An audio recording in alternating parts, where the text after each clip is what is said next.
I'm having trouble trying to sleep.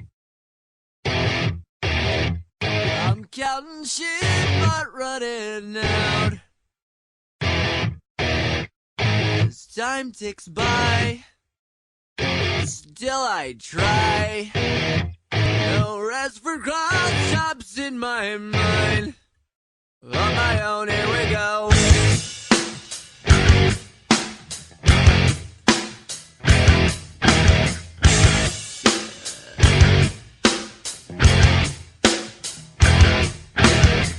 My eyes feel like they're gonna bleed.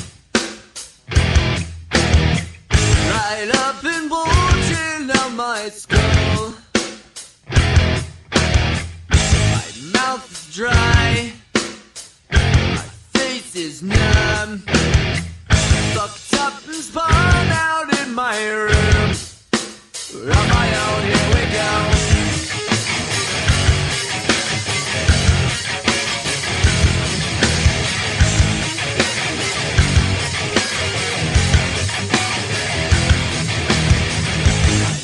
Set on overdrive. The clock is laughing in my face. A crooked spine. My senses dulled.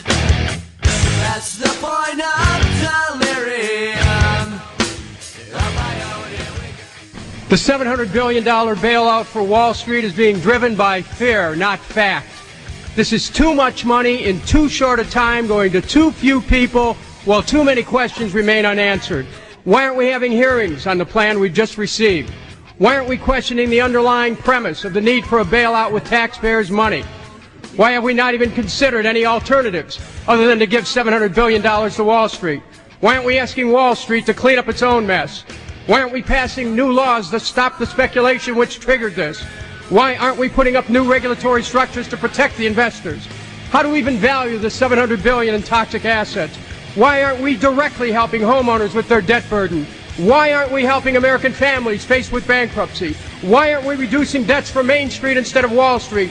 Isn't it time for fundamental change in our debt-based monetary system so we can free ourselves from the manipulation of by the Federal Reserve and the banks? Is this the United States Congress or the board of directors of Goldman Sachs? Wall Street is a place of bears and bulls. It's not smart to force taxpayers to dance with bears or to follow closely behind the bulls. Ask you this. What would be the first two things you would do if you were in Mr. Bernanke's seat tomorrow morning? I would abolish the Federal Reserve and I would resign. Step one is abolish the Fed and step two is resign. But the more you learn and the more you look at history. This weekend I was reading about the crash of 1907 and how that thing was controlled and what came out of that and came to the Fed. I mean, we're repeating the same mistake, and it was always to give these private individuals control, almost a fourth branch of government or a separate tree of our economic system. How do we untangle ourselves from this? Well, there is no more ominous power than to give this authority to a secret bank to create money out of thin air. And it works as long as people trust the money. But if the money has no backing to it and is not convertible into anything, it eventually ends. And this is what we're witnessing, the beginning of the end of the dollar hegemony. It is going to end because the world is starting to reject it. But listen to what John Williams says, and he makes these predictions to Fortune 500 companies and hedge funds around the country. This is the guy who gets paid for his advice, and we're lucky enough to get him on CNN. Where are we going?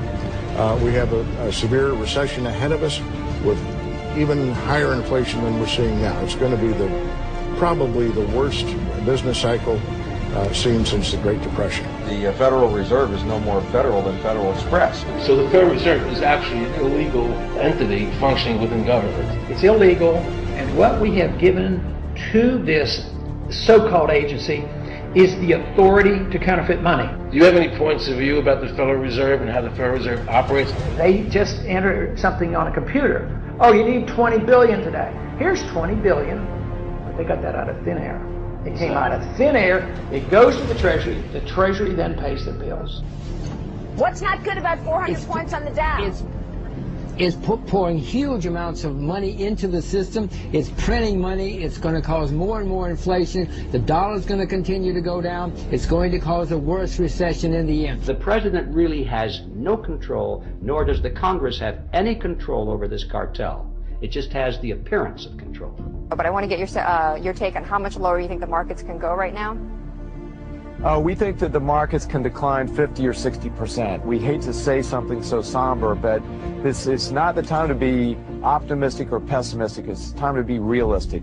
Our whole system has been built on credit expansion. We have to grow credit year over year in order to keep the economy growing. The economy is not going to grow. It's going to suffer recession, and once it enters recession, it's going to cascade on itself.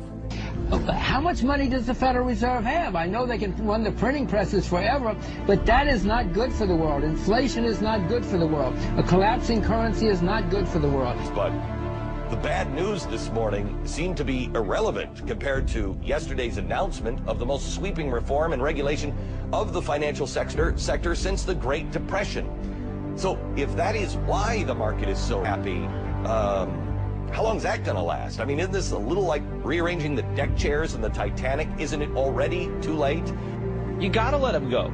You know, I mean, if I had made the same bad bets as Bear Stearns, nobody would be bailing me out. You know, why should the average American have to pay more for gasoline and more for food because these Wall Street guys screwed up? Let them go under. This is the reality of the crisis in the U.S. economy.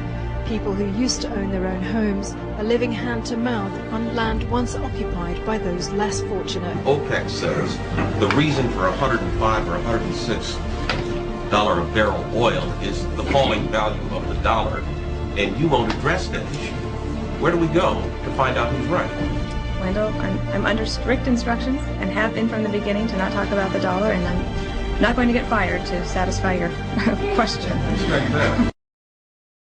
I think it begins with our own central bank, the Federal Reserve, which 4 years ago created excess liquidity, created excess money. That created global excess liquidity, started a commodities boom, and really destructively spilled over into the housing market, where everyone figured, why not let lending standards come down? Because after all, housing prices always go up, don't they? So that started it. So there's a failure there, you would be prepared to admit, on the part of lenders. They were irresponsible, clearly. They picked up a ball that had been thrown there, if you like, by the Fed. But they were partly responsible as well. Well, the Fed created the conditions for the bubble, and everyone participated in it. It wasn't just the banks and mortgage lenders, new players in the game. Wall Street got involved too. You saw the same thing happen around the world. Package these things, spread them all over the place, securitization. So it became a global mania, global bubble of a kind, sort of a global version of the tulip bulb mania. A lot of critics of markets would say that the problem is that there was a lot of greed in there. Everyone wanted to put their long snouts in the trough, and this was what went wrong. And in order to get around this problem, we should not be so greedy, and we should rein in the markets. What do you think? Well, human nature has not changed for thousands of years. The real question is, what were the conditions created to allow this thing to happen? One big one was the Federal Reserve. It had not had a weak dollar policy. The Bush administration had had a strong dollar policy. This never would have reached the proportions it did. We had two entities here, Freddie and Fannie. Fannie Mae and Freddie Mac helped fuel this thing, underwrote $1 trillion worth of less than prime mortgages. And then when the bubble burst a little over a year ago, government continued to make mistakes, including this arcane accounting principle called mark-to-market, which ended up destroying banks and insurance companies that were still cash flow positive. So there was a lot of mistakes made, and we, as you say, we got a mess on our hands.